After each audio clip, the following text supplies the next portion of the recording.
Welcome to Classic Game Room, broadcasting from space, where it's time to play a video game where you shoot robots, bats, and spiders with laser beams. It's Night Stalker on the Intellivision. Night Stalker sounds like a movie that should be on USA Up All Night at 2 in the morning. And maybe it is, but it's also a premier Intellivision game from Mattel. More than just Pac-Man meets Berzerk, it's Pac-Man meets Berzerk with bats and spiders. Night Stalker is a pretty good game on the Intellivision, and it's not exactly like Pac-Man or Berzerk, but it reminds me of both of those games. You're a slow-moving guy who picks up the golden gun from James Bond, which only holds 6 shots. And you're constantly being attacked by evil robots, spiders, and bats who will stun you.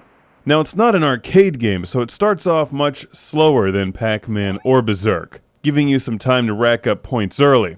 Now, the things that will kill you are the robots, obviously, and the giant spider. The bats will merely stun you, which is an annoyance at first, but later in the game it's, well, deadly. What you've got to remember is that Night Stalker is going for absolute realism, and if you don't believe me, let's take a look at the Intellivision catalog. Just look at all of these white people having fun with the Intellivision. That just goes to show you, when you put wood grain on things, white people like them, I know, because I love wood grain on everything. Anyway, look at how Night Stalker is described. Realistic antagonists. Realistic antagonists, like killer robots and giant evil spiders. Night Stalker isn't just a video game, it's a survival simulator.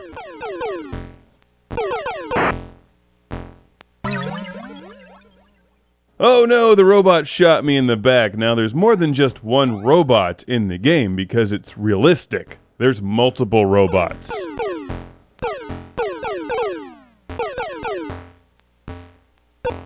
And the longer you play, the more challenging the robots become, and the more of them you'll find on screen, trying to kill you.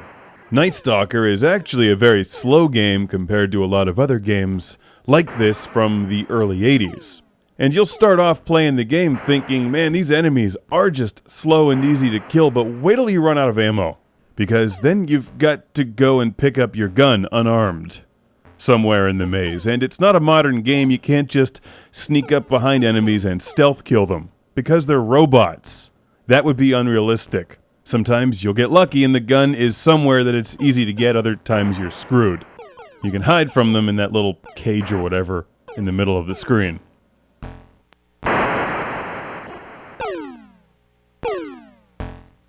I love the box art and the controller overlays for Night Stalker. They look really nice. The overall packaging presentation is very cool. And here's the instruction manual, which teaches you a little bit about the realistic robots that you'll be facing in Night Stalker, including the invisible robot. But you'll have to be really good to get that far.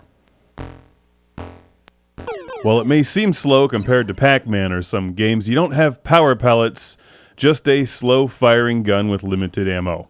And when the screen fills up with multiple robots, bats, and spiders, that's when you'll find the real fun and challenge in Night Stalker. It's a must-have game for Intellivision collectors.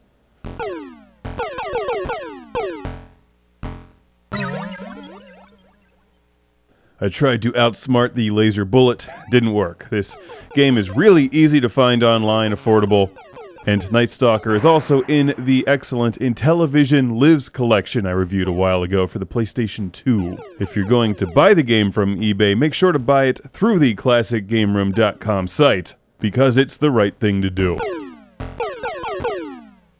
The game would definitely benefit from some music instead of the repetitive dung, dung, dung. But it's from 1982, what are you gonna do? That rhymes. It's Night Stalker for the Intellivision and Intellivision II.